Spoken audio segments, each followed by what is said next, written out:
Because now we want to see the truth in people who say that we follow or we abide by the teachings of the teacher. Then if the teacher is physically not there, who is going to come? Who is going to benefit? So the sacrifice is that you come even if the teacher physically isn't there, meaning that their spiritual presence is here. They are seeing that you are making effort. They know that you want to be with them. They know you'll do anything that you wish that they were here. You're earning that they were here. And this is what the teacher is looking for. This is what Allah subhanahu wa ta'ala is looking for. That will you follow the guidance when physically someone is not there? Because spiritually it's a spiritual connection. And the spirits speak, the spirits travel together. So what I will say, inshallah, though you have sacrificed time, don't think it's being wasted or, you have not, because a teacher isn't there. Their presence is here. They know you have come. And the special fares will be sent to you because of that want and that presence. So many people have come from different parts of the country. Many people have sacrificed time, effort with family. And they know this. So inshallah, don't be alarmed or saddened, but one should be even more happy that from far a person can still benefit. And the fares is here even more than physically present as well. So those who are in the internet or those brothers who can't come, they should try and come and benefit much as they can, inshallah. So inshallah, may Allah enable all of us to benefit immensely before we leave this world and attain the pleasure of Allah. Subhanaka bihamdika nashhadu an la ilaha illa anta.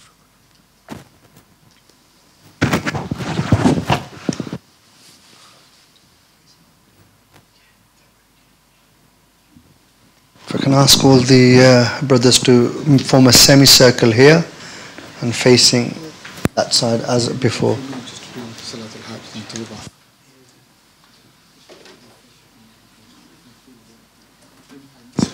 We've got 2-3 minutes. If anybody's not done their Salat al-Hajjah, please do so on that side of the room. Otherwise, if you come here, form a nice semicircle, recite Durood Sharif, get your mindset ready.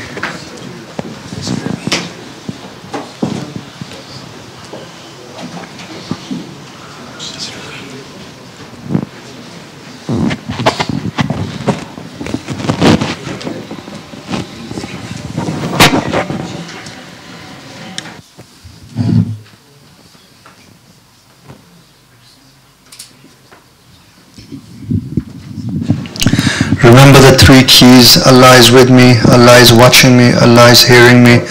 That's something we have to constantly keep remembering, keep refreshing in our mind, not just here for this gathering, but all throughout, and even when you go back home. If you can constantly keep refreshing your mind with that thought, Allah subhanahu wa ta'ala is with me, Allah is watching me, Allah is hearing me, then you will become more conscious of Allah subhanahu wa ta'ala. You will build a greater taqwa, which is God consciousness, and hopefully this will allow us to be able to be more inclined towards goodness and less inclined to commit sin. So this is something that's tried and tested. It's not a theory. Do take it on board. Take this very, very seriously. So whilst we're waiting, we can just recite Durood Sharif and wait for our teachers just to get ready. As soon as they're ready, they'll start the discourse, inshallah.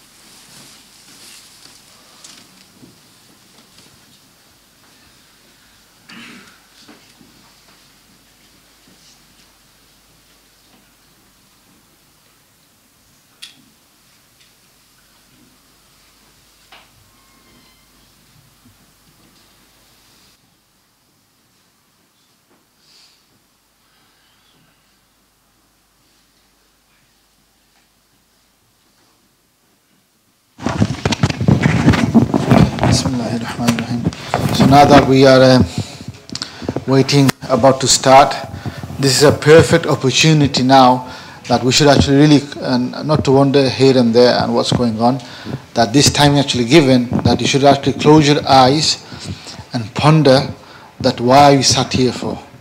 Ultimately, that we sat here for Allah subhanahu wa ta'ala, to rectify our intention, our niyyah. And then, with that, we should really ponder and deeply think. This is a time given now, ideal opportunity now, to practice this, that Allah is with me. Every individual here can relate to this at their own, in their own ways. Allah is with me. Just think for a minute what I have just said. Allah is with me. Some people can think this, some people can feel this.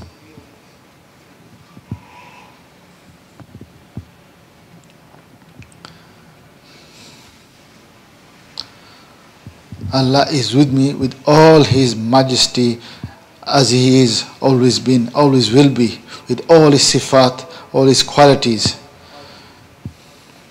Amongst them, one of them is Allah is also seeing me. Samir, He sees, He hears, and Basiri sees. So Allah is seeing me. Allah can hear me. Allah hears me. He hears everything of my being. What's in my depth of my heart, in my soul, in my spirit, in my brain, every aspect He knows, and He can see and He can hear. Things that we see, He can hear. Things that we hear, He can see. Allah's seeing and Allah's hearing is completely different than our seeing and our hearing. And His knowledge encompasses, is absolute. There's no gap, there's no ambiguity about it. Allah is aware, fully aware of every aspect of every ounce of our being. Inshallah.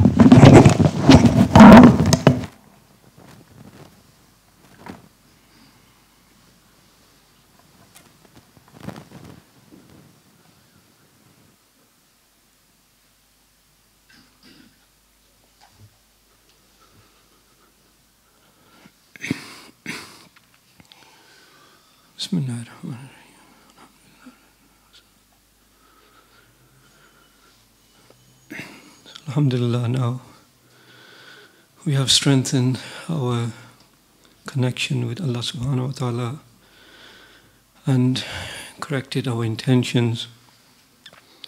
So now inshallah we will perform the protection azkar,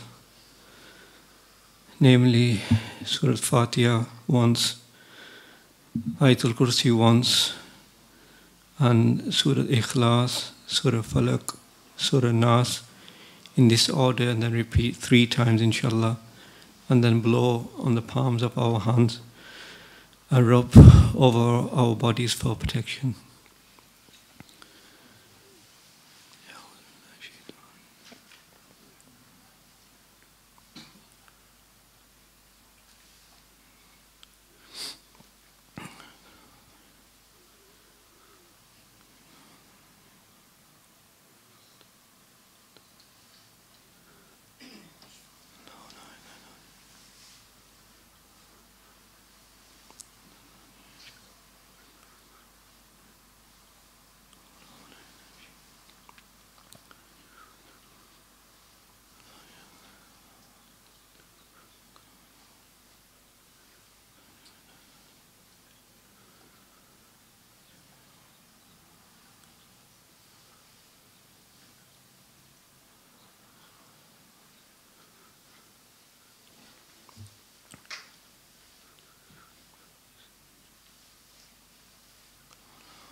Now, inshallah, we will bring ourselves in the first of the three states, which is the state of humbleness. So, bring a thought in your mind which humbles you in the presence of Allah subhanahu wa ta'ala, that really we are not worthy of being here or being blessed with these amals, nor are we fulfilling the rights of these blessed amals that have been bestowed upon us. And also to think that we are lower than anybody else and everybody is better than us. Why?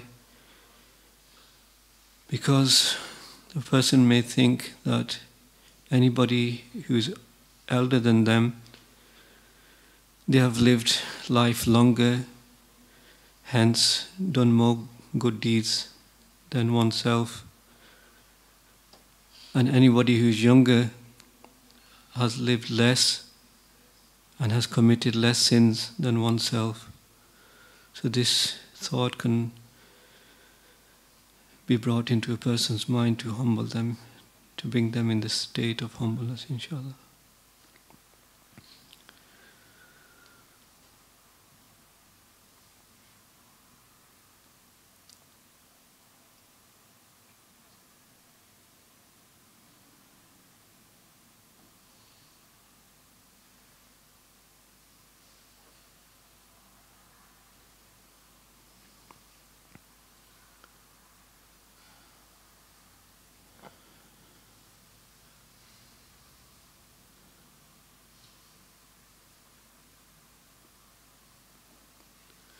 And now we will bring ourselves in a state of shukr and thankfulness, recognizing the countless and limitless blessings that Allah subhanahu wa ta'ala has bestowed upon us, even though surely we cannot thank Him, and nor are we thanking Him to the best of our ability.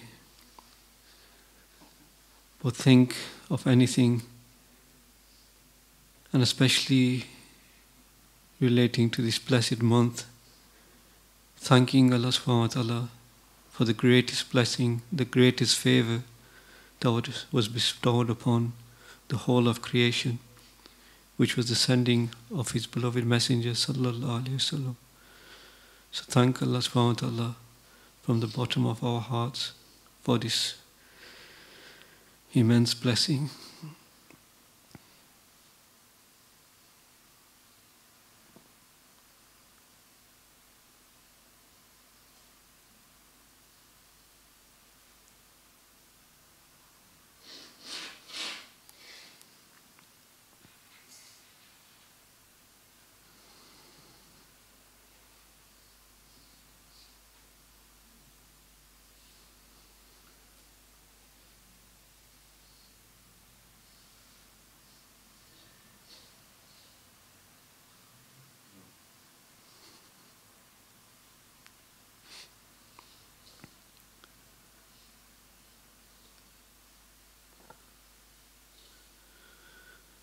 And now we will come into the third state, which is the state of reliance.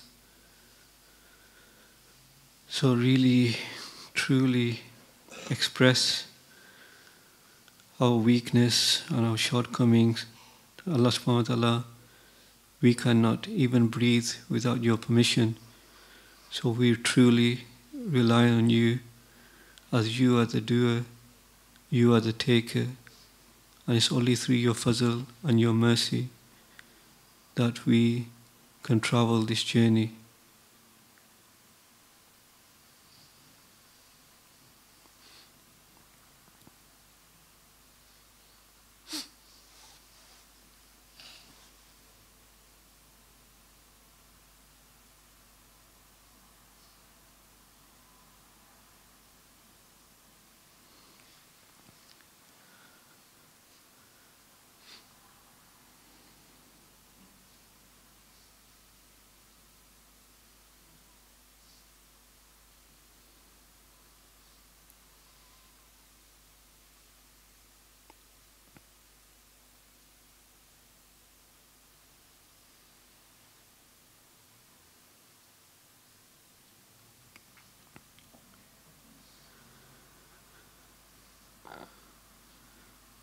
And now, inshallah, we'll perform the connecting amals. First, reciting Bismillahir Rahmanir Rahim, connecting, reconnecting, and re-strengthening ourselves with Allah subhanahu wa ta'ala. And then reciting Astaghfar 3 times to disconnect ourselves from our sins and truly asking forgiveness from Allah subhanahu wa ta'ala from the bottom of our hearts.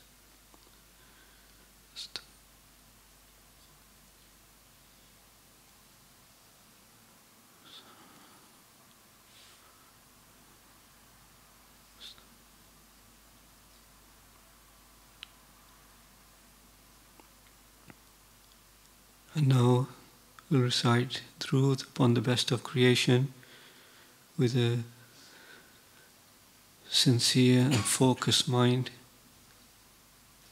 and feel and believe that the Prophet ﷺ is listening to your durood.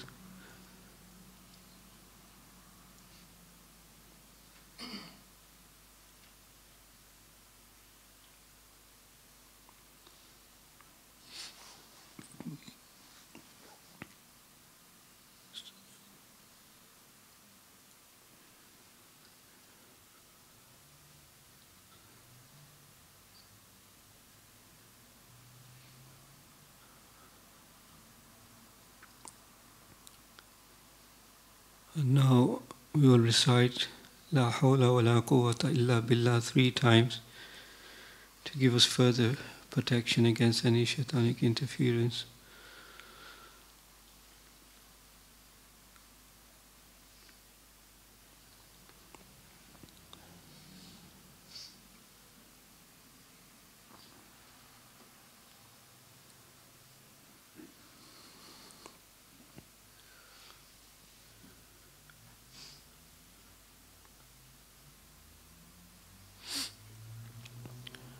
Now, inshallah, we will imagine the beautiful name of Allah subhanahu wa ta'ala is in a beautiful white color above the masjid, and there's a beautiful white light descending from this beautiful name and coming onto our head, penetrating our head, and going through all our body from the top to bottom whilst we are breathing in, and when we are breathing out, we are imagining all our worries, all our stress and concerns and the darkness of the sins is being exhaled through the mouth when we are breathing out. So keep your breath long and deep. And also one can communicate with Allah subhanahu wa ta'ala with the heart, begging for help and asking for our inner to be cleansed.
Now imagine the name, beautiful name of Allah subhanahu wa ta'ala has turned into a beautiful red color, and a light is descending from the beautiful name, and as we breathe in, the light travels through our nose, down our body, to the red latifa which is located below the navel, and when we breathe out, we feel and imagine this latifa is being cleansed, and the darkness that is emanating from this red latifa is exiting from behind.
Now imagine the name of Allah subhanahu wa ta'ala has changed to a beautiful orange color, and a beautiful bright orange light is descending from this name, and in a similar manner entering through our nose, throughout our body, and entering through the orange latifa which is situated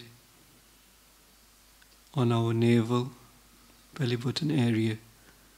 And again, when we breathe out, imagine the cleansing of this latifa is taking place, and any darkness is being removed from the back.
Now, the beautiful name of Allah subhanahu wa ta'ala has changed to a yellow color, and a bright yellow light is emanating from this beautiful name, and in a similar manner entering through our nose, traveling through our body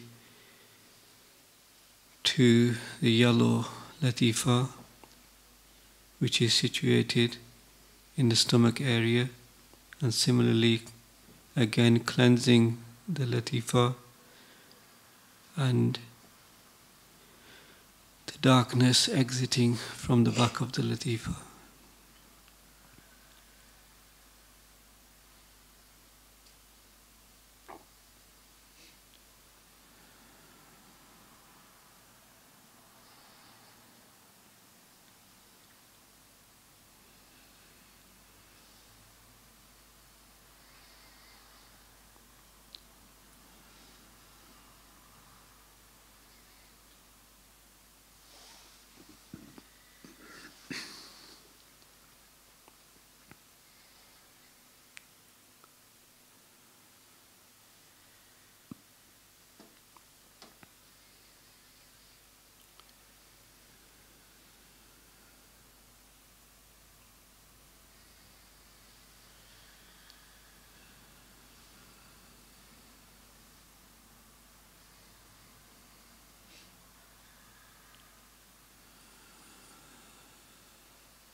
Now the name of Allah subhanahu wa ta'ala has changed to a beautiful bright green color, and the light is descending from this beautiful name,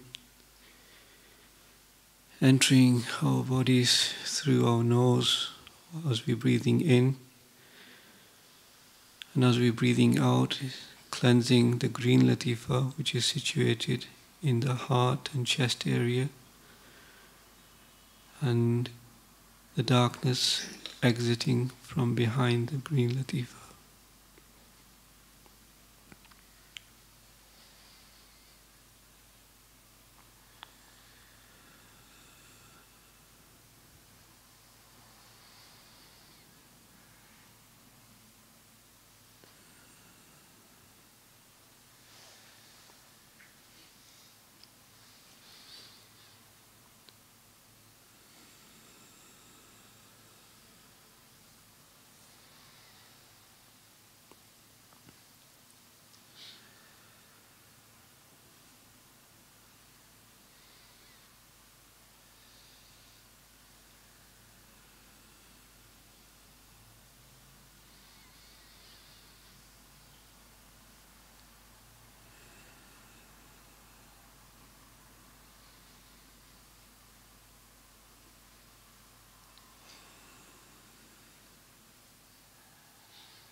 And now the beautiful name of Allah subhanahu wa ta'ala has turned to a light blue color, and the light is emanating from the beautiful name and entering through our nose as we breathe in and directed to our light blue latifa, which is situated in the throat area, and as we breathe out, the latifa is being cleansed and the darkness is exiting from behind the latifa.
And now the beautiful name of Allah subhanahu wa ta'ala is turned to a dark blue indigo color. The light is emanating from the beautiful name, and now the light is directly entering the dark blue latifa, which is situated on the forehead between the eyes, and cleansing the latifa, and with the darkness exiting from behind as we breathe out.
Now the beautiful name of Allah subhanahu wa ta'ala has turned into a beautiful white color, and there's a radiant white light descending from the beautiful name and entering directly into the white latifa, which is situated just above the head where the Imam Sharif sits.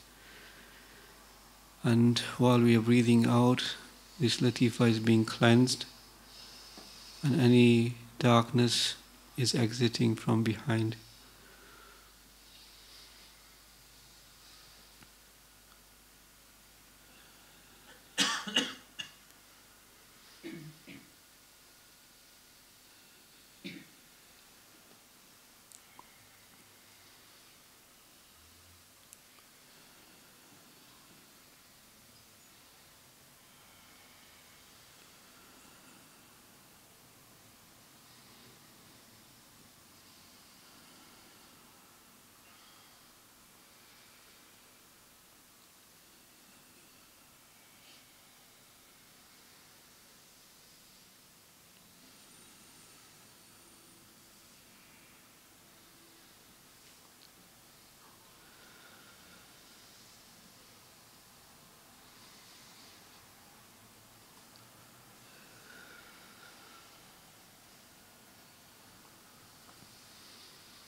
And now imagine a bright light from the name of Allah subhanahu wa ta'ala is coming into our heads from the top of our head.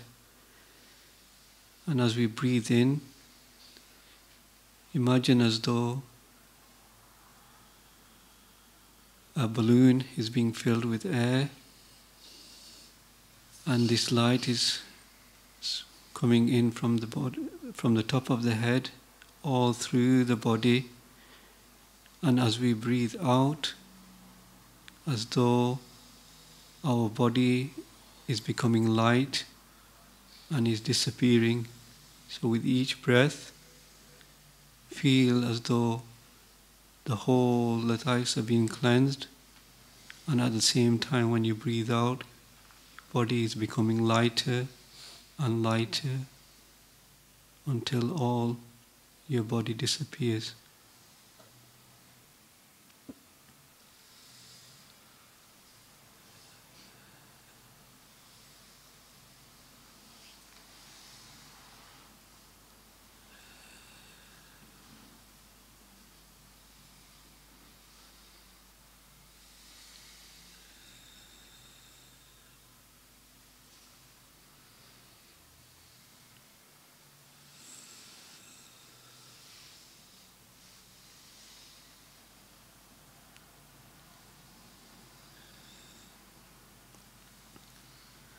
Now the body has disappeared. The only thing remaining is our Latayf, our spirit and our breath. So with each breath, each one of the Latifas will disappear and stop, beginning with the red one.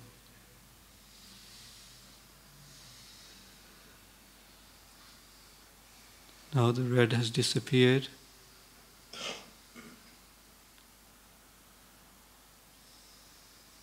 Now the orange has disappeared.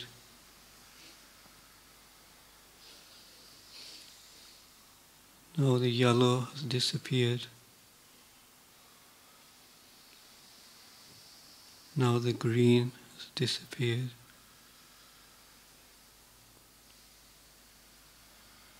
Now the light blue has disappeared.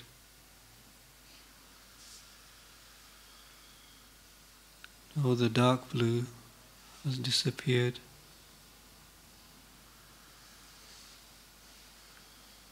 And now the white Latifa has disappeared. So now we should imagine and create a mirror image of oneself. Just a vague imagination is fine.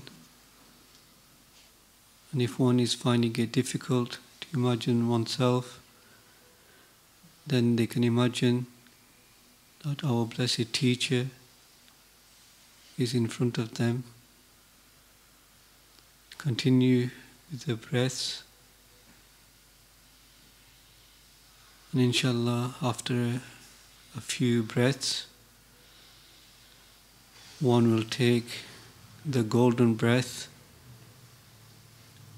and feel as though your spirit is leaving your body and transferring into the spiritual body, which will be used to travel on the spiritual journey.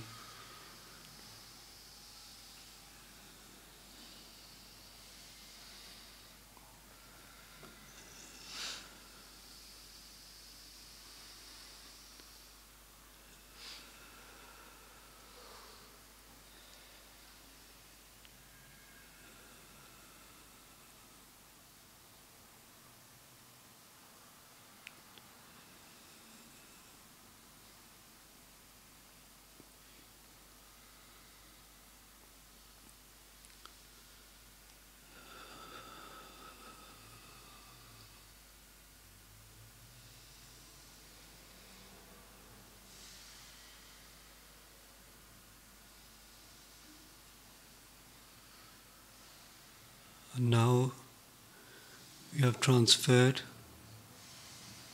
and those who are struggling with their minds, whether they have transferred or not, they should negate and believe that they have transferred.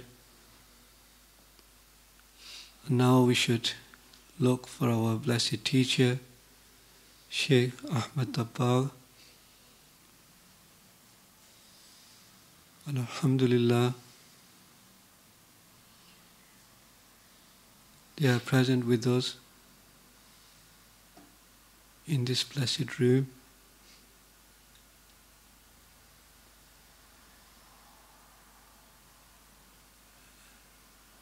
And each one of us are greeting them.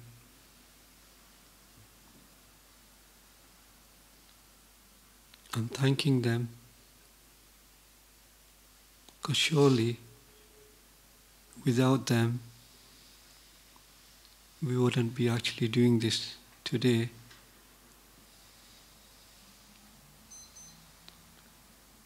Some of us are actually asking forgiveness from them for all the shortcomings in not following their teachings.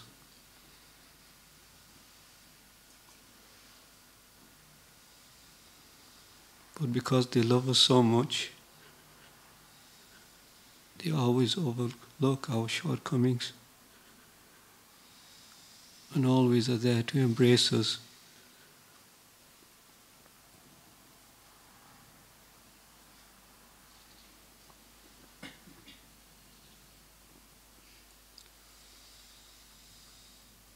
So we seek permission from them to traverse further on this spiritual journey. So each one of us should feel that they are holding our hands.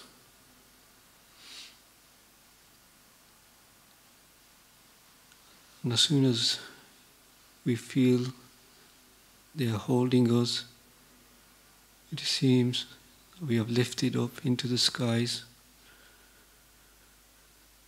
And at the speed of light, found ourselves in the blessed graveyard in Fez.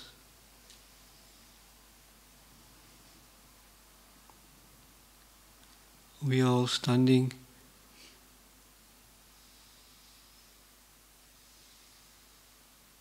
and composing ourselves,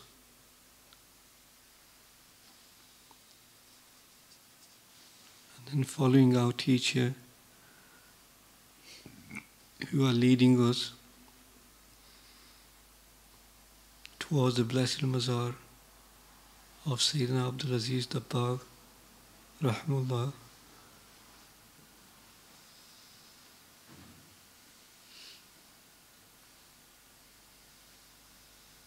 So some are so eager and keen to meet them. Some of us are sad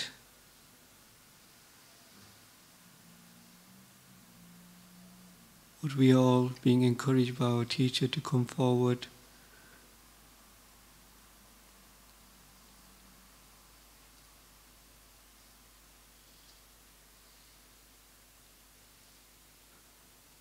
Now we are approaching the blessed door to the Blessed Mazar and following our teacher into the Blessed Mazar.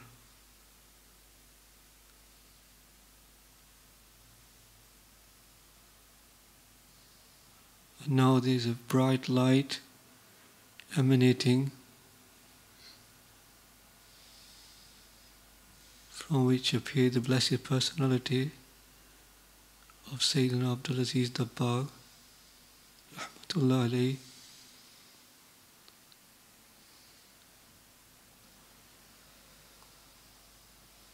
They meet our teacher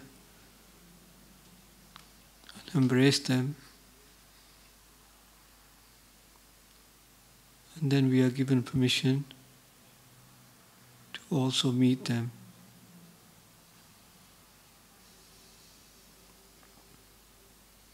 So each one of us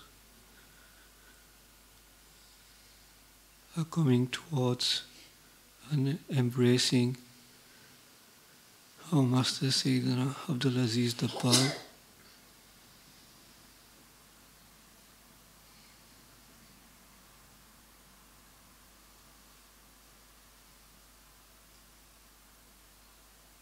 Now it is as though our teacher, along with our Master Sayyidina Abdul Aziz Dabbagh, are seated on like thrones, and we are all seated in front of them.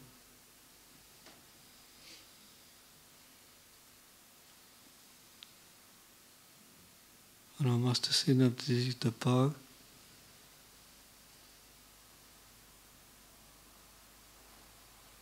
offers all of us some milk and dates.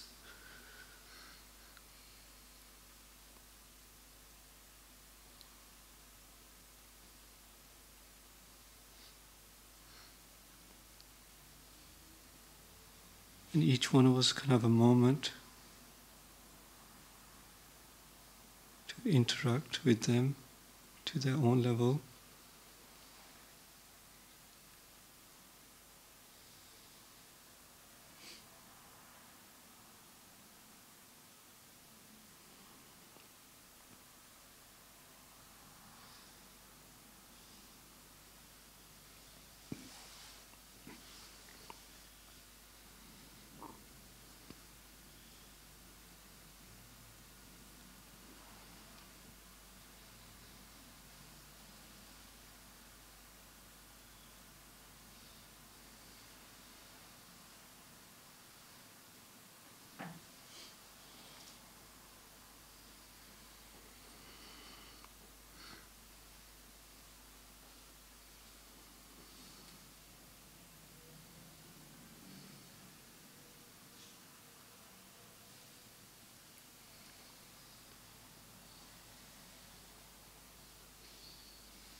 And now together with our Master and Sayyidina Abdulaziz Dabbagh,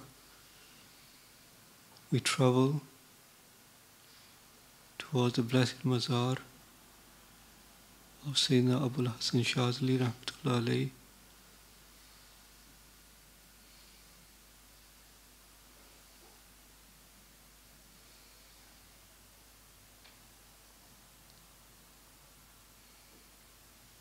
And there we all are given permission to present our salam.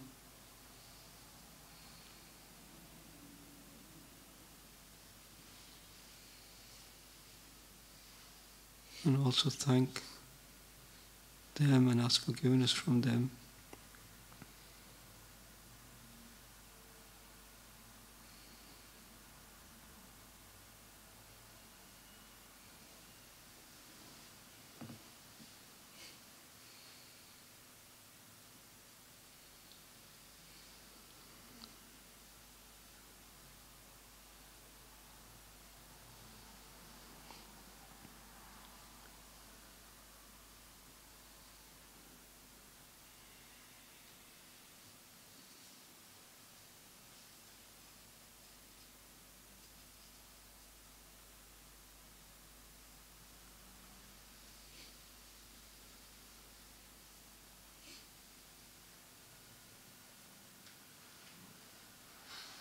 Now we seek permission from them, and together with our Master and Sayyidina Abdulaziz Dabbagh Rahmatullah alayhi, we travel towards the Blessed Mazar of Sayyidina Abdul Qadir al-Jilani Rahmatullah alayhi.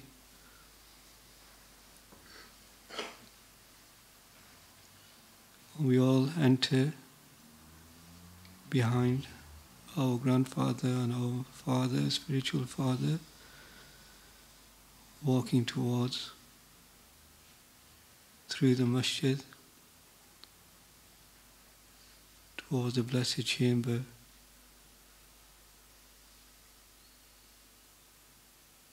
The blessed chamber illuminates,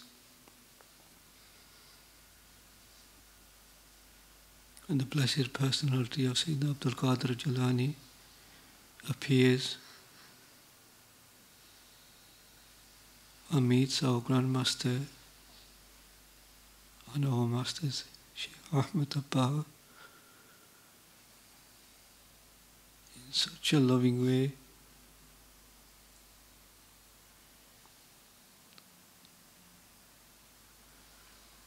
And we are then introduced by our teacher to Sayyidina Ghaus Pak. We convey our salams and also thank them and ask forgiveness from them also.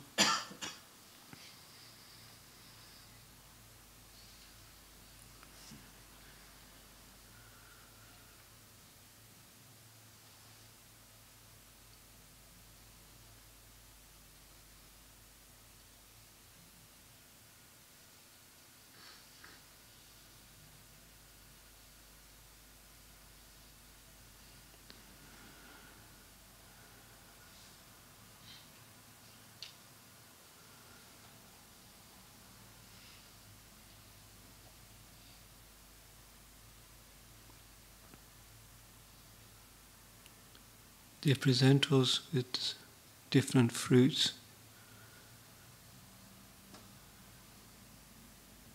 which have been distributed to all of us.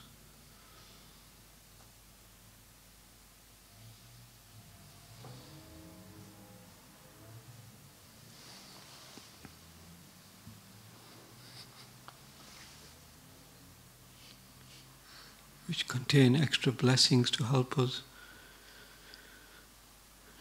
on the spiritual journey to traverse further.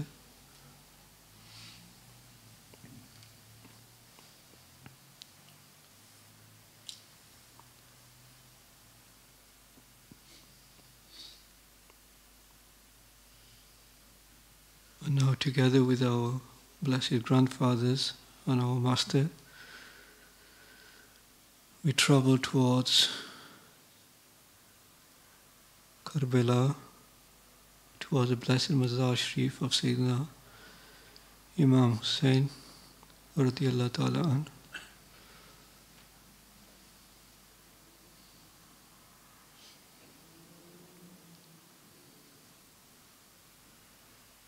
As we are walking towards the Mazar, we are thinking about their blessed life and how they sacrificed everything for the deen of Allah subhanahu wa ta'ala.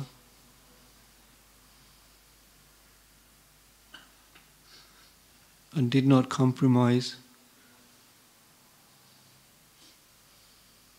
in any way towards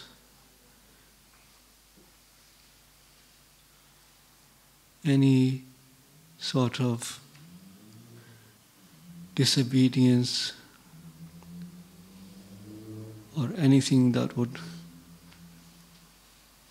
take the people away from Allah subhanahu wa ta'ala, which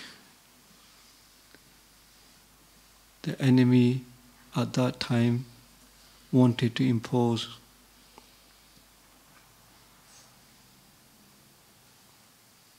So slowly we are walking behind our teachers.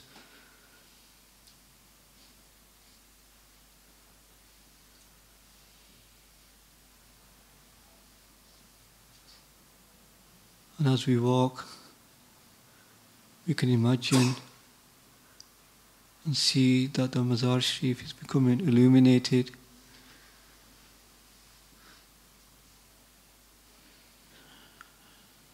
And the beautiful personality of Sayyidina Imam Hussain is as though waiting with open arms to greet our teachers.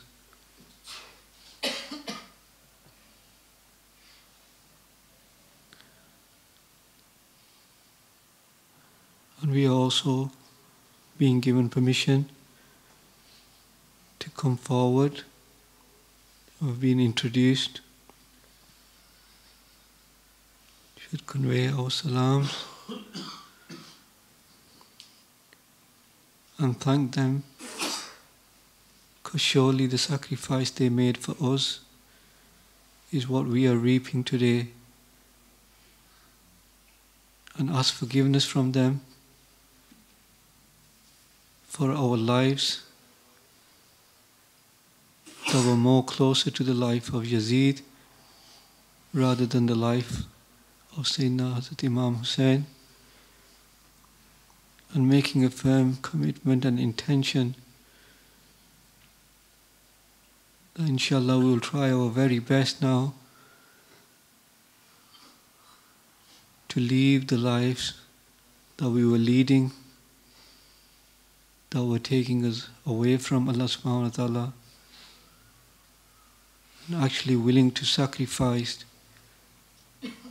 our desires and anything that was taking us away from Allah subhanahu wa ta'ala.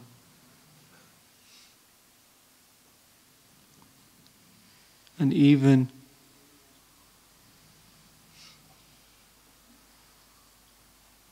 having the intention to actually sacrifice our lives if need be.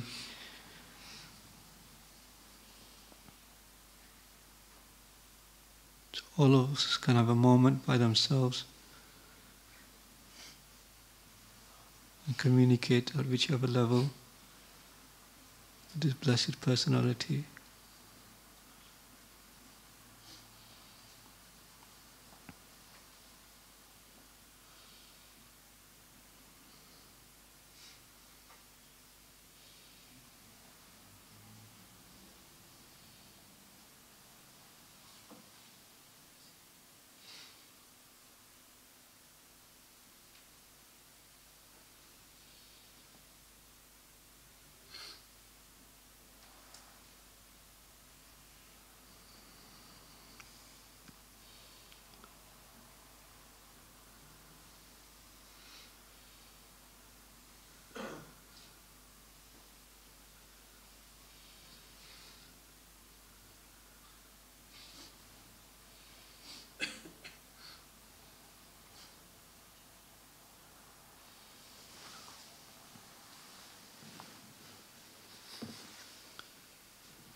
And now they are taking us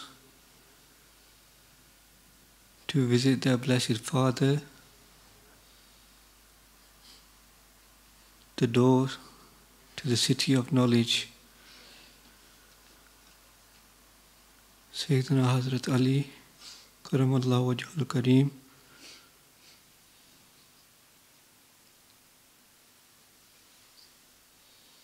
like a son would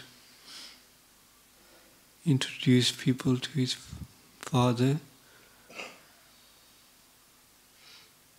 and through our teacher we are being given permission to convey our salam and also thank the Blessed Personality and ask forgiveness for all our shortcomings.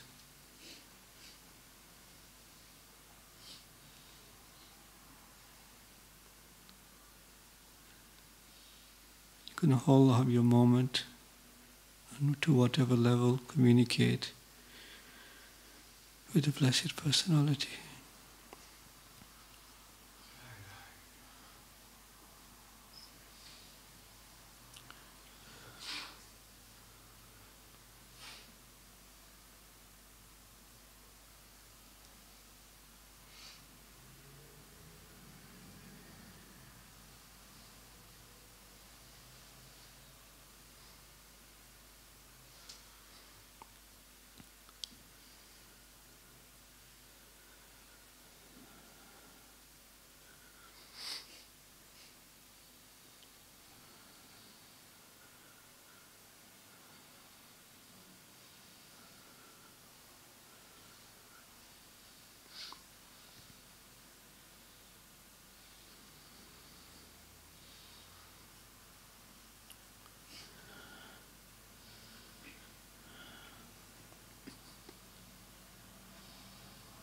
And now we find ourselves in the blessed white marble area in Medina Sharif, with the blessed green dome facing us, the Jannat al-Baqi graveyard behind us,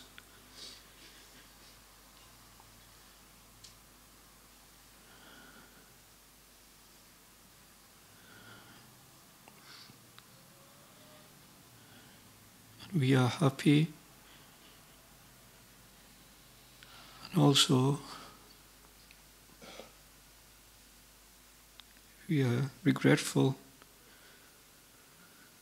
of how we have not followed the blessed ways of the Messenger Sallallahu Alaihi Wasallam, who bled for us, who suffered hunger and poverty for us. They were the beloved of Allah subhanahu wa ta'ala, and yet they went through so many hardships and remembered us when they came into this blessed physical world. They remembered us even at the time when they left this physical world. For people like myself who don't even remember them as we should, nor do we follow their ways, but compromise with the shaitan and our nafs.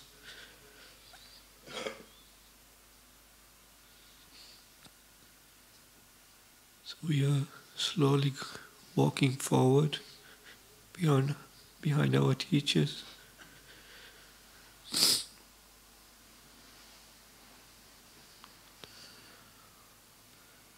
Also talking to Allah subhanahu wa ta'ala with our hearts, asking forgiveness. And making firm intention that we would not compromise with shaitan and our nafs, rather we will be strong against them. Also praying to Allah subhanahu wa ta'ala that He allows us also to bring the beloved ummah of the Prophet sallallahu alaihi wasallam towards the Messenger of Allah Sallallahu Alaihi Wasallam and towards his prophetic way.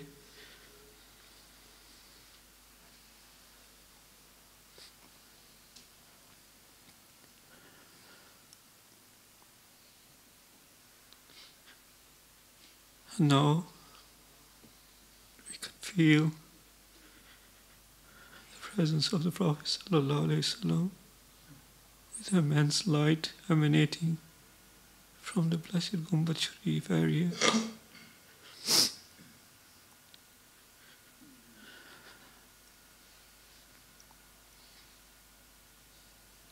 I'm instructed by our teacher to send salam with our hearts.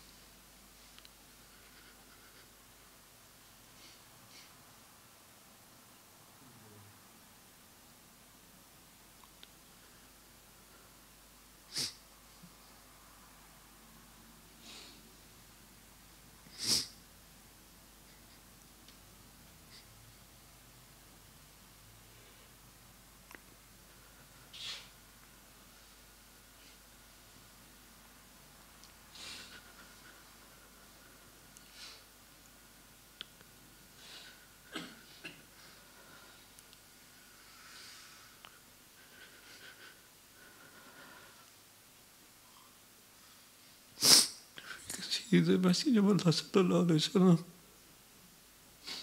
with their open arms, waiting for all the Ummah to come to their arms.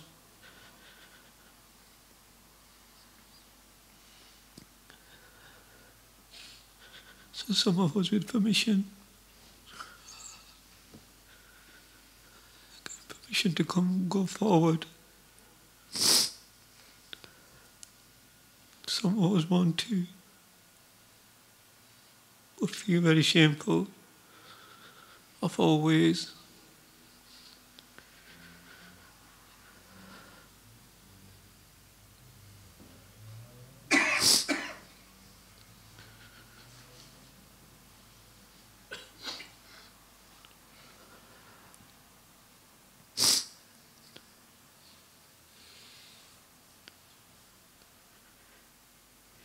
Each one of us individually should thank them for every single thing they have done for us, and ask forgiveness for all our shortcomings in following the prophetic way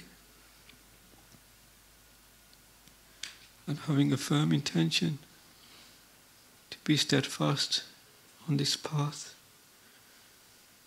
and these gifts that we have been receiving over the last day or so. And then having the intention to actually share this not only with our families and localities, but have a greater intention to share this message all over the world.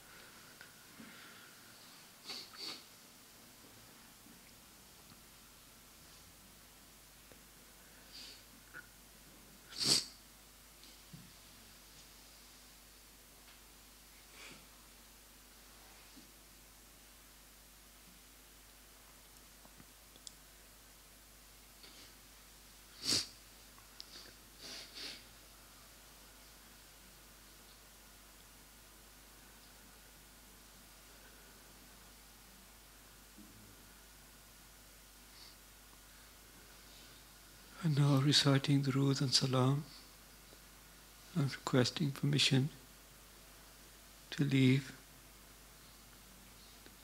in your own time. Slowly travel back, seeking permission from the other blessed personalities and also our teacher.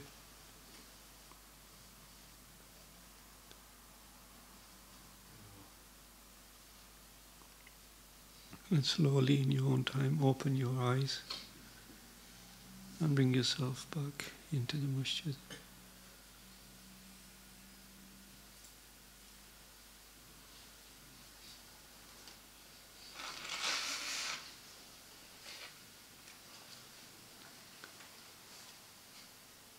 سبحانك اللهم وبحمدك نشهد أن لا إله إلا أنت أستغفرك وأتوب إليك. إن شاء الله.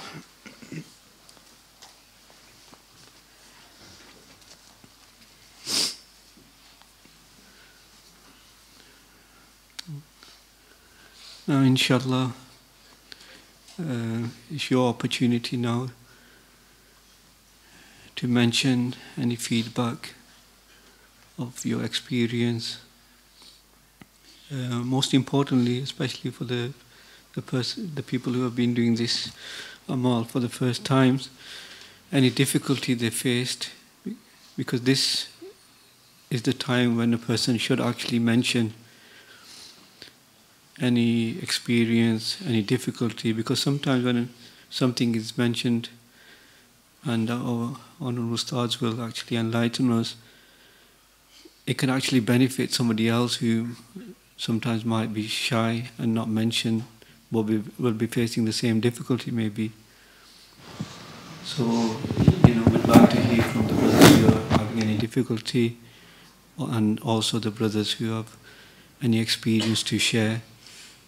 And mainly, inshallah, it would be good if you could have, especially the new brothers, having volunteered to mention first, inshallah. And then after, anybody can have an opportunity. So do raise your hands and start the full committee. Please raise your hand. As Ustad mentioned, anybody who would like to ask a question, if they were having problems with something, or if you'd like to share an experience, please don't be shy.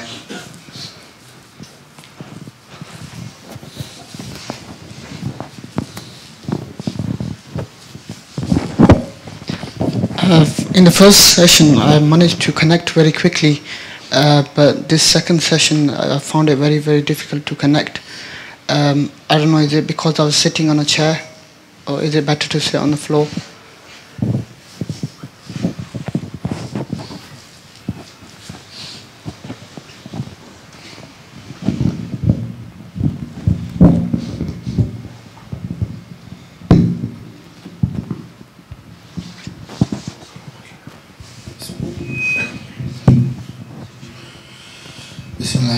So, if you could you elaborate when you said in the first session you managed to connect? What do you mean by that? In the first session, I felt my whole body was going numb, and then I felt that I travelled to Fez, and I felt that I kissed Hazrat Abdulaziz the Bag's feet, and I was crying because I felt shame of all the sins that I've been doing. So I had that connection, but this time round I couldn't get any connection at all. So in the first instant, you managed to follow through all the Latayf process, yeah? And the transfer. Yeah. And then you found teacher as well. Yeah. Yes? Yeah. Okay. Just want to keep in mind. Yeah. So you found the teacher, and then with the teacher you went to... Yeah. Was that your first experience? Or have you had this before?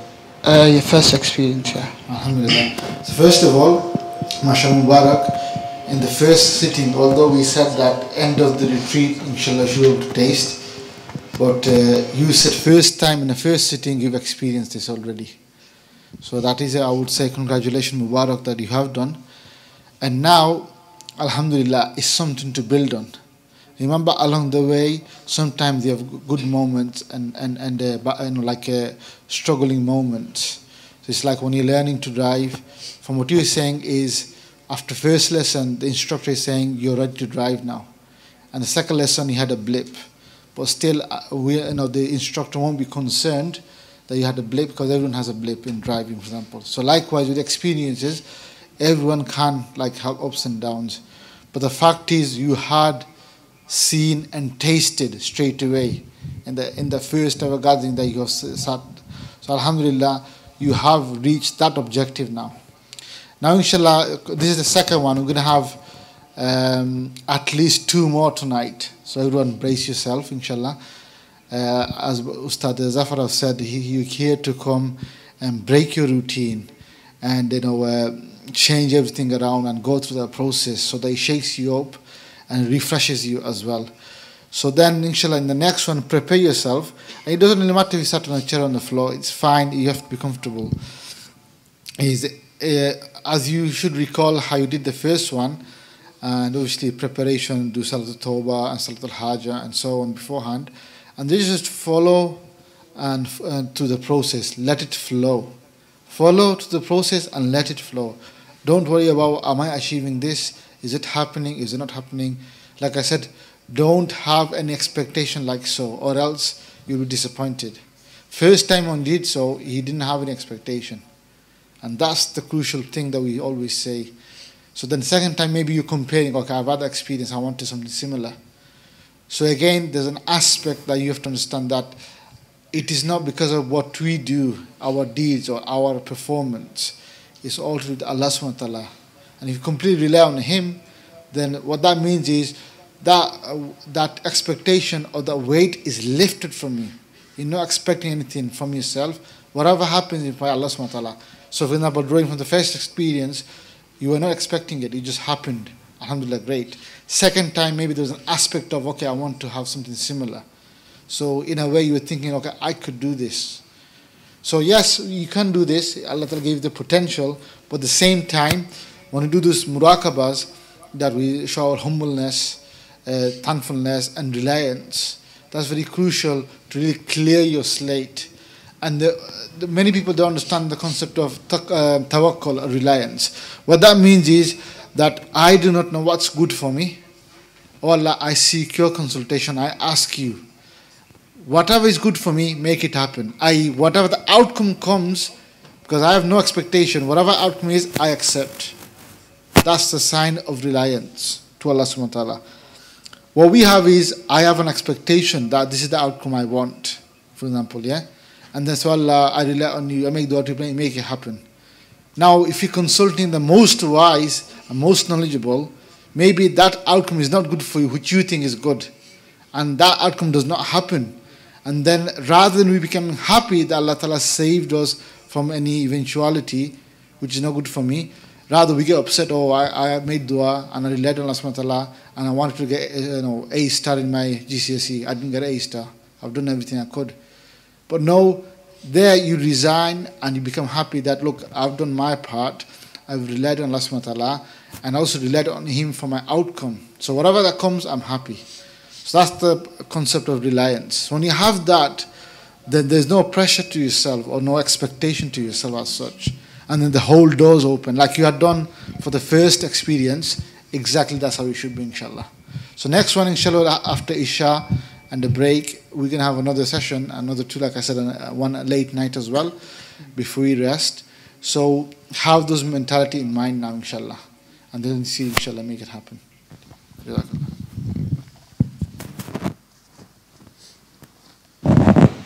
Show of hands, please. Who would like to share their experience or ask any question relating to this particular?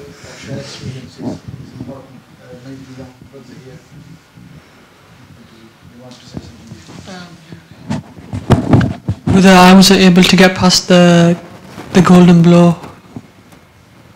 Before we were going through a golden whisper, so that's good. That was it. So mention how on your first one we did. On both, it was the same. Okay, so let's break it down then. You managed to follow the Ustad when he said, okay, now we're doing this color, this color, this color. Were you able to follow this or not? Yeah. Okay, so that's a good sign that, the process or the engine has begun. Your car is not dead. It has some life in it. Maybe you have to crank it up a bit more, inshallah. So when you said that you can imagine these colors, that shows that you have, mashallah, now some level of know-how how to do it. It's just a matter of a bit more practice. So up to which color can you see? I could see all the colors. It's just we've been transferring to this spiritual reflection and seeing teachers. I couldn't do any of that. Okay, so on that we can work on. So basically, as if you turn that off as well, and then when they need to speak. okay. So what you should do in your next session, inshallah, is as you transfer, is don't think about anything or don't worry about the thoughts that goes through your mind. Simply the images, we can maybe show the image again, later on before the session, is have the image of Hazrat Sahib, our teacher, Hazrat Shaykh Ahmed Al-Bakh, their image, and just imagine you're with them. After transfer, just imagine you're with them. Don't have to explain, where am I going, what's happening. You just imagine with them, and whatever that thoughts come after, just let it flow. Okay, that's your next, inshallah, small target for you for next session, inshallah.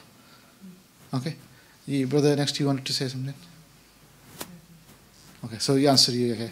Yeah, so you're conferring each other spiritually as well, was it? So you're already at that advanced level, mashallah. Maybe you'll be communicate better if you separate yourselves out as well, inshallah. Okay, I had a question. So are you meant to see anything visually?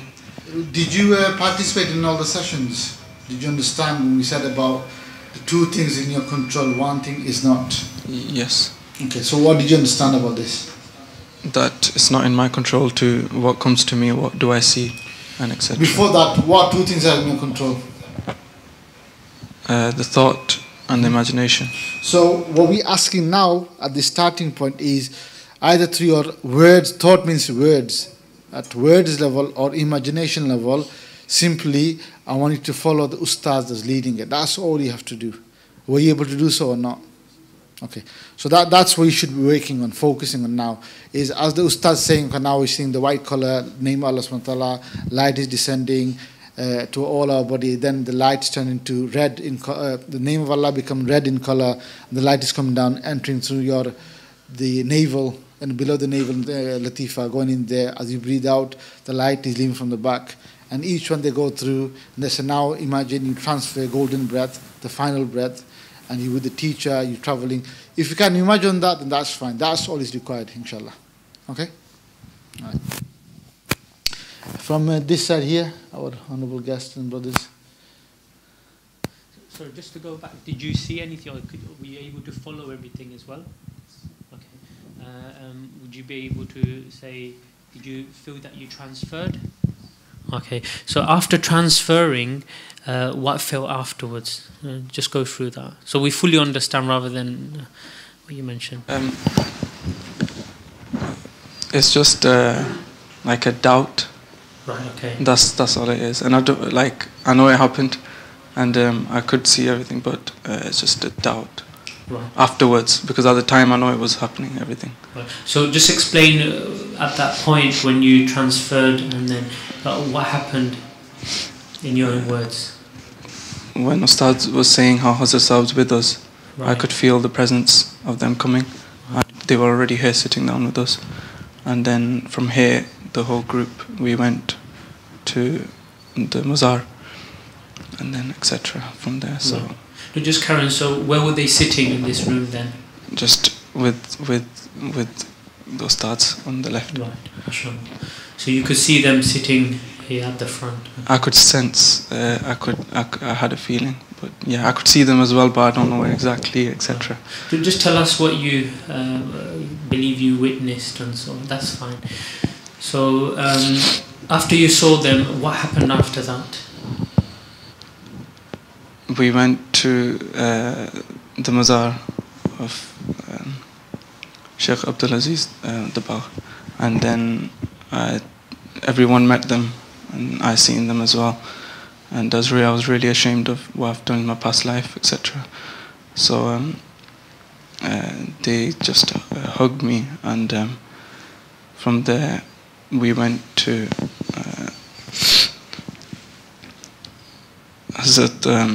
the other sheikh that Ustaad, and the previous one before that. Abu Hussain. Yes, we went to them, and because I don't know a lot about them, so we went to them, met them, alhamdulillah. And then when we went to Hazrat Abdul Qadir al-Jilani, because I've heard a lot about them, I was really ashamed, even more. So I didn't, I lowered my head and I didn't want to look up of shameness. And then from there, do you want me to carry on? Just carry on. So when we ask people what they witnessed, this is how you should mention everything. Okay. Not just parts of it, because then we can't give you the full guidance. Okay. So when we go to people, what you saw, then you should mention everything, or anything you found difficult or anything. So you should carry on until you finish. Okay, so when we went to the Mazar of Hazrat Imam Hussain, radiallahu ta'ala anhu, I could picture how I've seen in the pictures, and it was exactly like that. The dome and the Jalia, the square, and we went there with Hazrat Sahab, and then from there with Imam Hussain we went to their father, Hazrat Imam Ali, and then we met them as well, and then as a group and along with everyone that's we've met, so Imam Hussain and Imam Ali radiallahu ta'ala, we went to Medina Sharif, and we were sitting outside the dome, between the dome and Jannat al-Baqi, the carpet where the chatriya is, the umbrellas underneath that, and we were just making du'as, asking forgiveness to Allah, because we're going to the best of creation. And we entered from the feet, Baba Salam, and we walked, and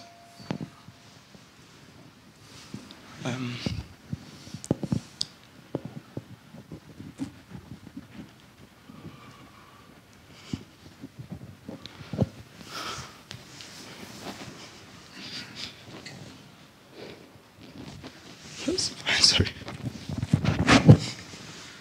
MashaAllah. So, yourself, it was not really a doubt. So I think you answered your own question, really. So this is really Mubarak, really, than anything else that, alhamdulillah, you've witnessed, and in the spiritual world, the best of creation and the best of characters and the mashayikhs, really. So now, it should be clear, your life should be clear on what we should be doing now and moving forward. So inshallah, many doubts will come in these matters, but like we said at the very beginning of any sitting, we know and we feel that we are nothing, and we know nothing, and that should be the case throughout. So whatever is shown and whatever is said, you should just relate, and inshallah the Ustads will mention, and you should not interpret anything yourself or think it's not happening or it is happening or not, but rather just inshallah just let it flow. So alhamdulillah, this is mashallah, whatever is witnessed, mashallah, it's a great blessing. One should be thankfulness to Allah subhanahu wa ta'ala and the Prophet sallallahu and the Mashayikh especially, who has shown us this path, our teacher Shaykh Ahmad Dabba. And this is what I meant as submission, is that a person, when he submits to the teacher, in the sense of beginning, let them take you and let it flow, and because you don't know where to go, they know where to take you in the spiritual world, then a person can travel like this, inshallah, and meet Mashayikh, meet the Prophet sallallahu alaihi wasallam, inshallah. So inshallah, again, when you are sitting again, let it flow and be in the presence of the teacher again, as though they are with you, seeing you, and again let it travel, inshallah. So is this the first time you witnessed this?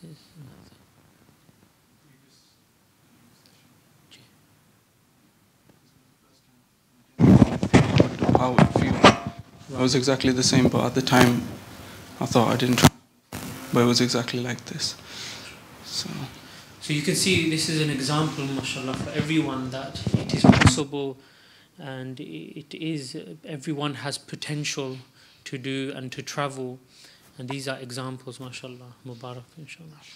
So inshallah we'll take more of people's thinking. This is a good opportunity to mention, because really we shouldn't be mentioned privately, and this is the opportunity that has been given, inshallah. So take advantage of this session and mention any difficulties, anything that you've seen, anything that you felt, inshallah, please mention. Assalamu alaikum. The only thing I wanted to mention was the first one was I was fine, but during this I felt extremely exhausted. Physically I couldn't sit on the chair, so I sat on the floor, and then my head is pounding. So I don't know if this was due to this session. I just felt extremely overwhelmed. Found it very difficult.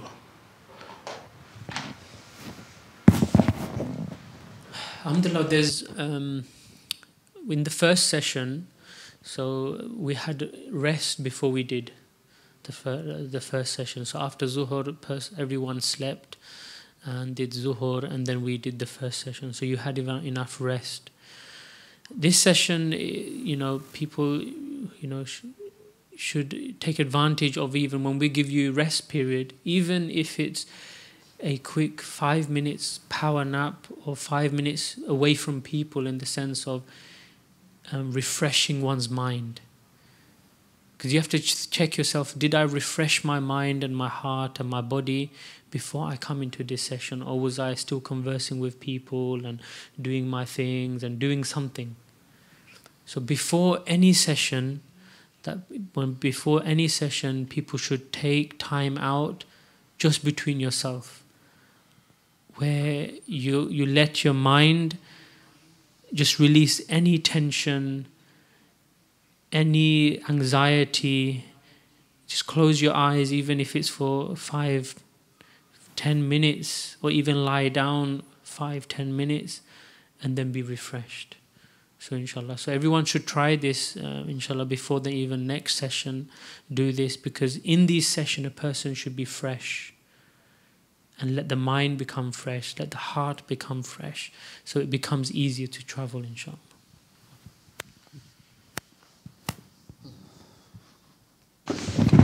Anybody else? So you can choose brothers that are new, inshallah.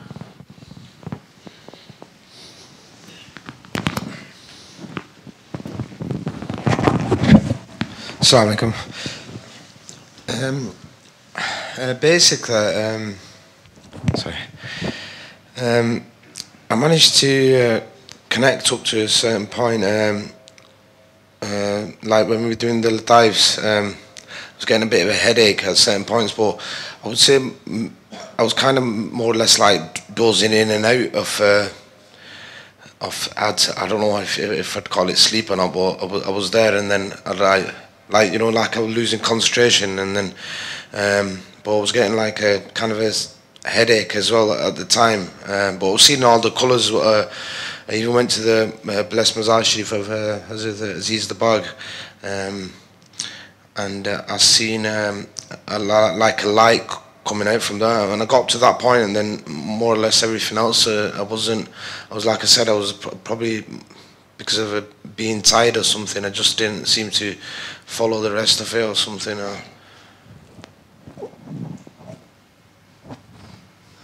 So inshallah, same advice there really. A person should refresh before they come in these gatherings.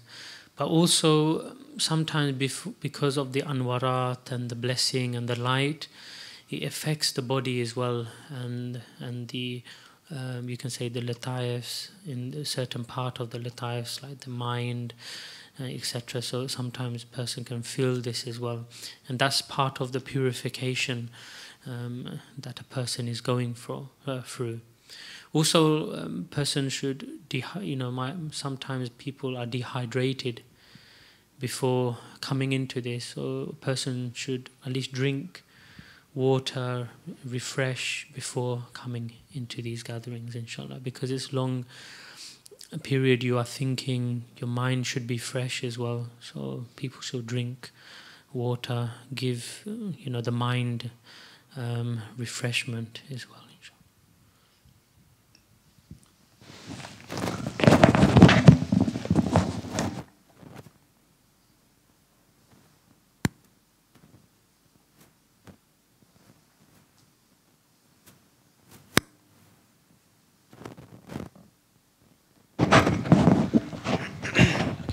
Assalamu alaikum. Seen all the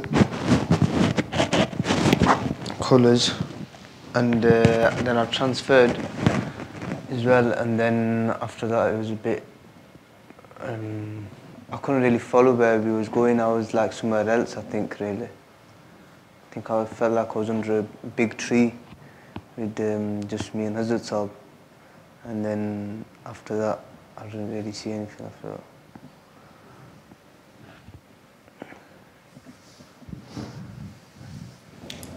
So was that the first session or the second one? The second one just then. Just now. And anything from the last one, from the first one? Yeah, the first one I felt like I was in a graveyard, yeah, Bolton graveyard. Okay, on your own or with? On my own. Okay. And so just like this brother has explained, just go further, explain what happened, how you ended up in the graveyard, what did you do? Because this information is important so that we can advise accordingly. We were just walking around the graveyard. When did that happen? Before transfer or after transfer? After transfer. So as soon as you transferred, you saw in the Bolton graveyard?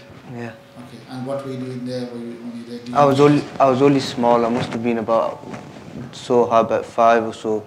Okay. Did you notice anything whilst you were there? Any people in the grave or anything like that? I couldn't really make sense of what I was seeing. Normally when I've been doing it previously as well, I keep ending up in the same spot, in the graveyard. Right. Do you have any relations there? Anyone there that you know? Yeah. Who is it? Not relations. I got a few friends there. Okay. They died quite young? Yeah. Okay. Is it because of, you don't have to mention any details, but is it because of a natural cause or otherwise? Natural and both. Okay. So first of all, the second part, if I mention first, is that through the process of cleansing and purification of the Latayf, you have improved from the first one that you had, that you found yourself, although you think you've not followed the collective one, but with the teacher you found yourself under a tree, correct? Yeah. The tree usually represents the tree of life and sustenance. So you saw the greenery, the leaves and so on of the green color, yeah? Yeah, the tree was massive. Okay, so that shows, alhamdulillah, spiritually now you've given this life. Teacher has introduced, as though you are now born into the spiritual life. And the tree is indicating, inshallah, would flourish or is flourishing if you carry on that path now. And the path that you, for example, you're doing the amals, you're trying to adopt the sunnah lifestyle, implement salah, and also carry on this spiritual journey.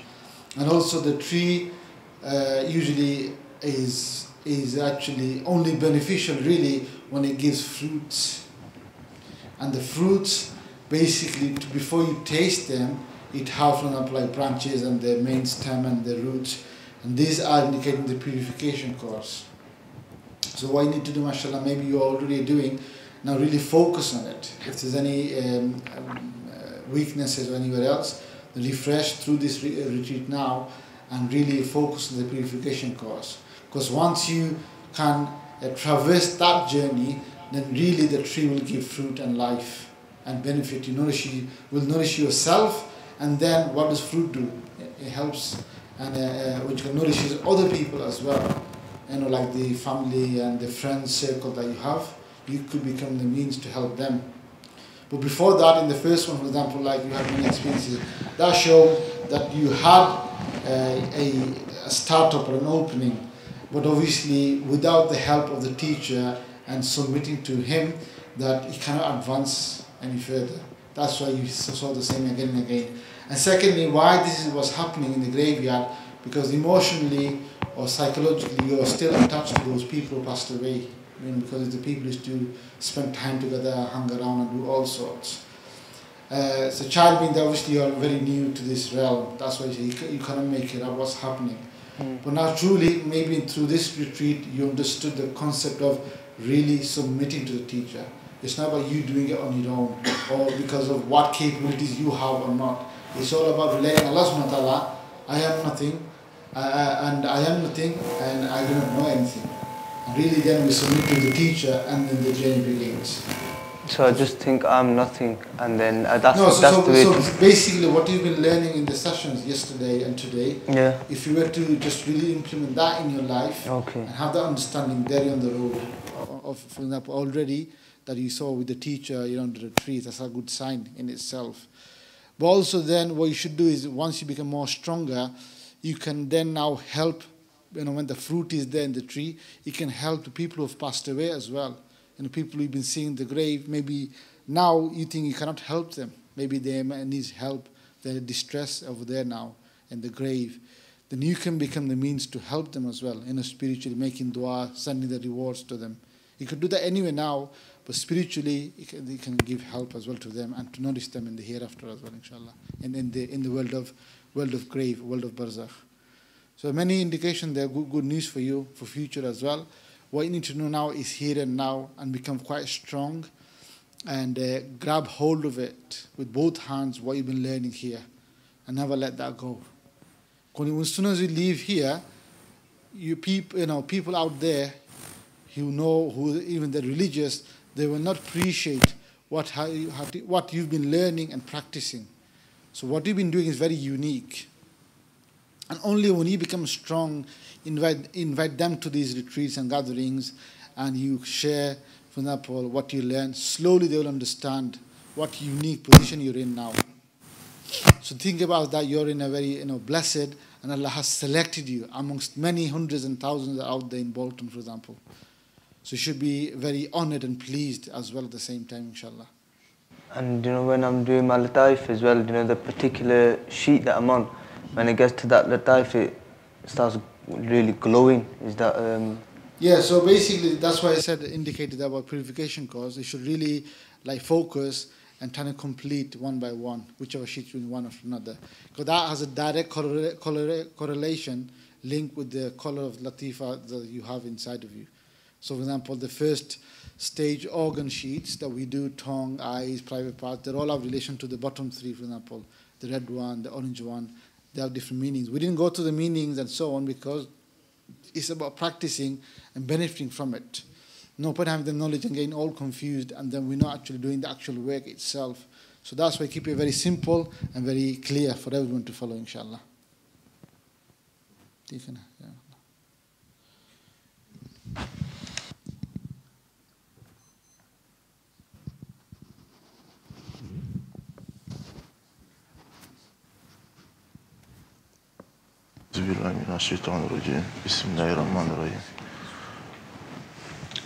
I just have some experience on the first one when I was doing some zirik, and then I saw a long grave, something like a grave, and it was full of water. Water was booming, and then anytime somebody's popping up to talk to me, and the stars talk as well. So you keep breaking my contact between myself and the person I'm seeing who's popping out in a grave. But it's not a grave, but it's long. It's a very long, and water was bombing out. So, and then one is, you want to talk to me, and then one of you starts talk, and then I just come back again on the life. So when I keep doing that, when we start talk, the contact keep stopping. And after, when I was carry on, and then I saw, I can feel that a power is going up. I can feel myself going up, and when it starts talk, and then I'm keep come back down again. And after, when Ustaad was talking, and after I saw a Kaaba, and it was a lot of Arabic word on top of the Kaaba, and then I want to carry on, and then when Ustaad talk again, and then I keep coming back. So I just didn't bother to carry on. I just stopped it.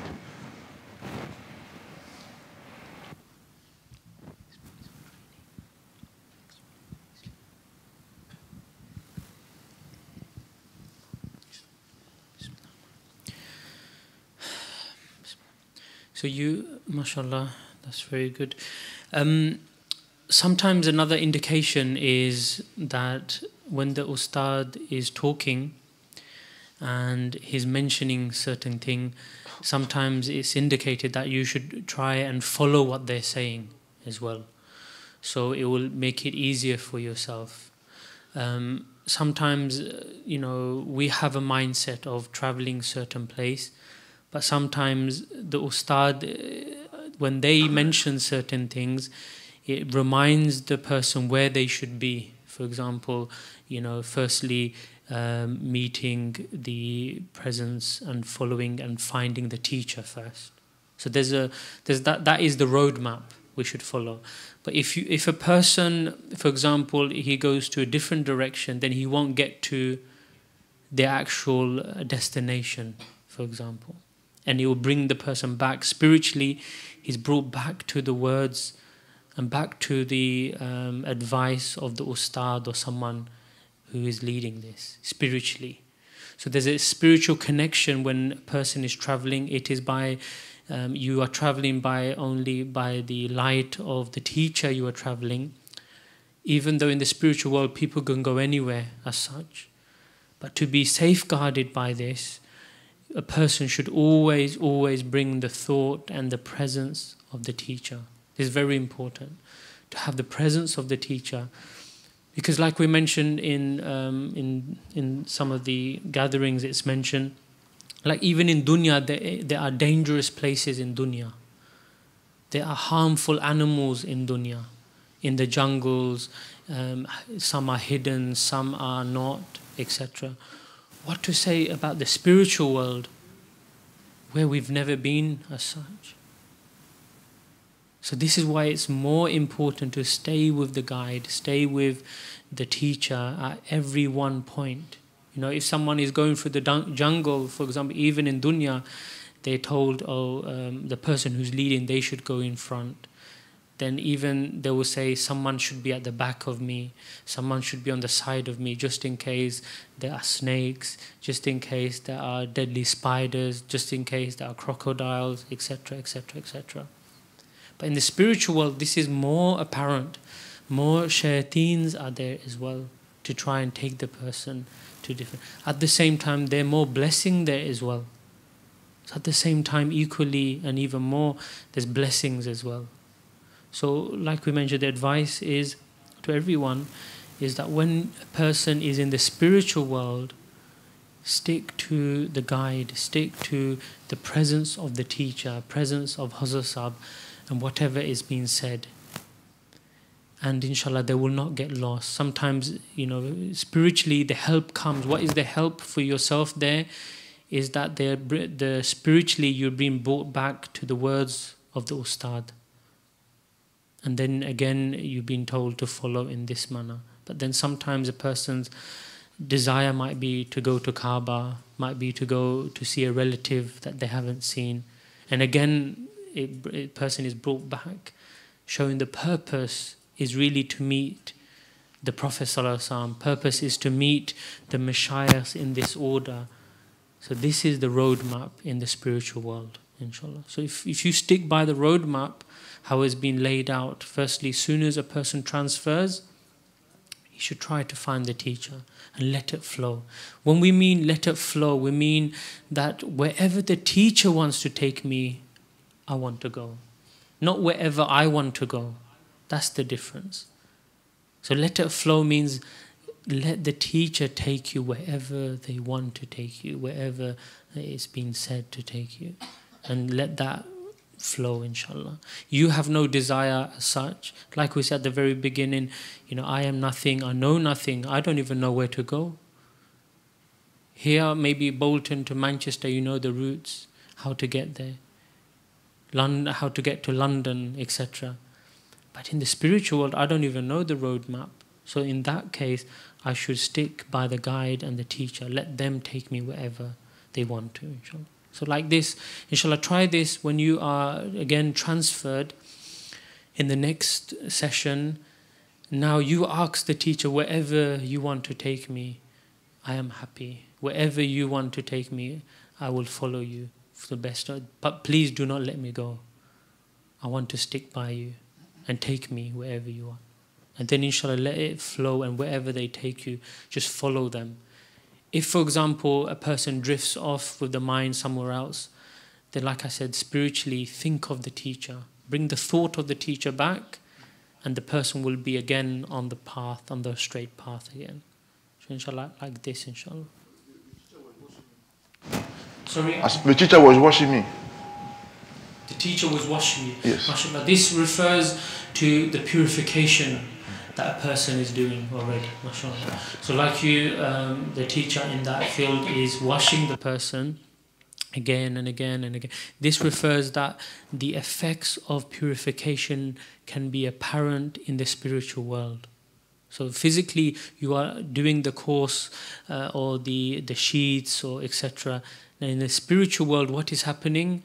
The body is being cleansed. It is as though the body is being prepared to meet the Prophet ﷺ. That's the preparation. So inshallah, more a person purifies, then a person will be given clothing as well. Then the person will be given, certain special gifts in order to meet the Prophet ﷺ. More apparent. Did you?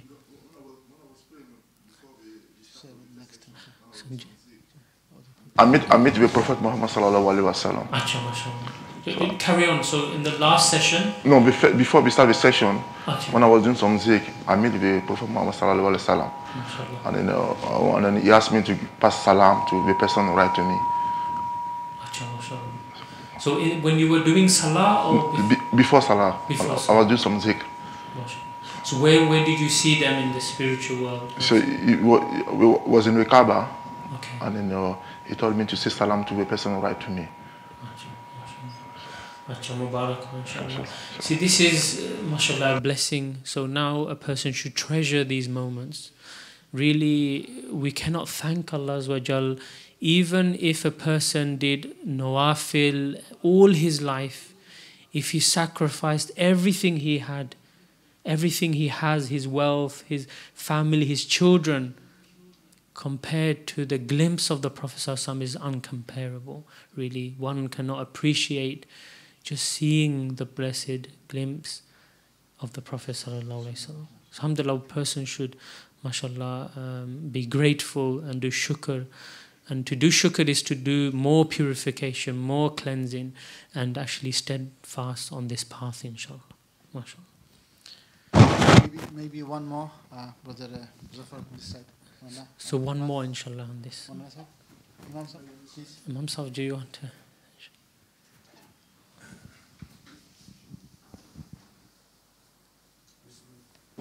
Bismillah ar-Rahman ar-Rahim.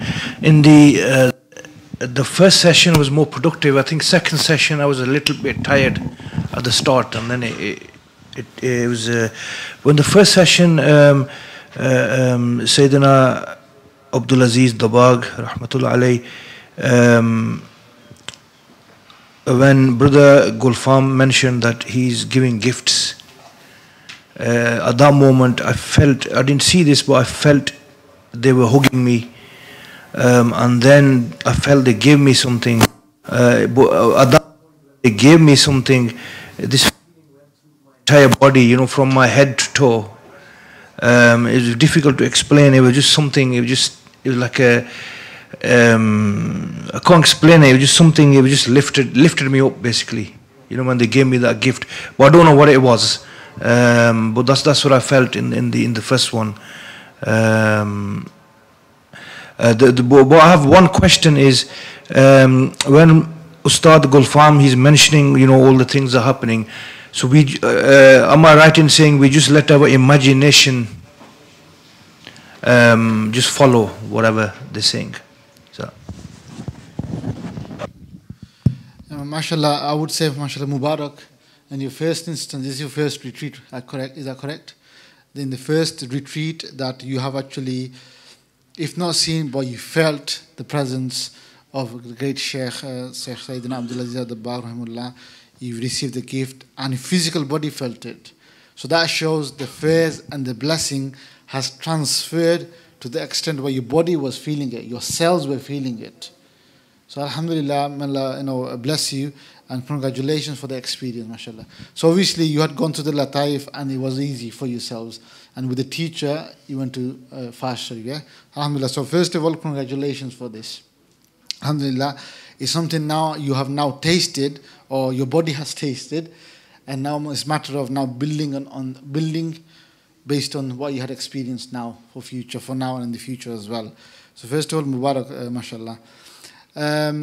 So you just remind me the question. Sorry, second time. What was the question? Yeah. So the question was, whatever basically Ustaad Gulfam is mentioning, that you are doing this, you being given milk, etc. Yeah. Do we follow that with our imagination, or do we just let it be and just look for it? You know what I mean? As Ustad Abdul Rahim was saying, is whichever you find yourself going through the process, let it happen. If you think, for example, with your imagination you're following this and you're experiencing it, that's fine. But if you find yourself that, for example, like what you had just explained about the body was feeling the receiving of the gifts, that was not mentioned in the public tour, but you felt, which is different, unique to yourselves. Likewise, if you ever find that you have a unique experience away from the guided one, that's also fine. Let that flow. Don't just stop yourself physically and say, no, I have to go back and listen to Haji Gulfam, what he's saying. So whatever happened naturally, just let it flow and go with it. The only time, Ustad Abdul Rahim explained, the only time where you maybe have to check yourself, where you find yourself drifting alone somewhere, unknown territory, and it doesn't feel good. It doesn't feel right where I'm going. Because that could be something that's dangerous. In that case, then actively at that moment, you bring the thought of the teacher as like an emergency button and bring it back in line, and then you'll be in the safe grounds again, inshallah. In that session when Sayyidina Abdul Aziz Dabbar rahmatullah, he gifted me something. Come to think of it, I think it was Hazrat Sahab that he was gifting. Because what happened is Hazrat Sahab came inside me. And as he came inside me, he just lifted me. And physically I felt as though lifted off the chair. There's a more physical experience than... Alhamdulillah, this is one of the greatest gifts a person can have, which is the gift of Hazrat Sahab, really. So, mashallah, not only being spiritually given this, as well as physically as well. So this should be an indication, really, on our last conversation we had of having a teacher to guide you, or a teacher to follow, and submission, and accepting them as a teacher. So, alhamdulillah, it seems as though not only Sayyid Abdul Aziz Dabbar rahmullah is showing you spiritually where your affairs lies as well, but they're gifting you them as well. So this is really a blessing. And it seems as though that like it's mentioned, Dr. Shalom mentioned, that the body is also embracing this as well. So the body also is happy and is being lifted to a different level of closeness as well from this. So really the body also benefits, not only physically but spiritually a person benefits. So what can we take from this is that now wherever the person, whenever you are traveling, always bring the thought and the presence of the teacher in your mind, in your heart, and feel as though they are also inside of you as well. So using their power, using their will, using their light and their affairs, let them take you wherever they want, inshallah. Rather than, a person using their own mind, their own knowledge, their own, experiences. No, this indicates that the whole heart and mind and knowledge and everything is there really for you, inshallah. So, alhamdulillah, Mubarak on this great, mashallah, opening, and that is a great opening to be gifted. The greatest gift is really one's teacher. than anything else.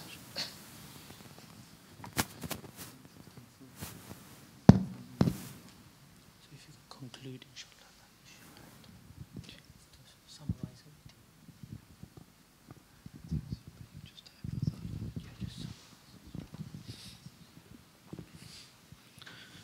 So mashallah, those who shared, alhamdulillah, like the Ustad mentioned, this is actually the time when you're given the opportunity to mention. So don't be shy when this opportunity is given. Otherwise, we've noticed from the past, people will stop the Ustad in the corridor and say, you know, I experienced this, but this is actually the time. So inshallah, in the future sessions when you're given opportunity for feedback, then please do so, inshallah. So now, inshallah, we'll prepare for Isha Salah. So those need to refresh, they can do the wuzu. And somebody can give the azan, inshallah. And 7:15 is the Jamaat. And then after that, inshallah, Ustad Zafar will mention the rest of the program, inshallah.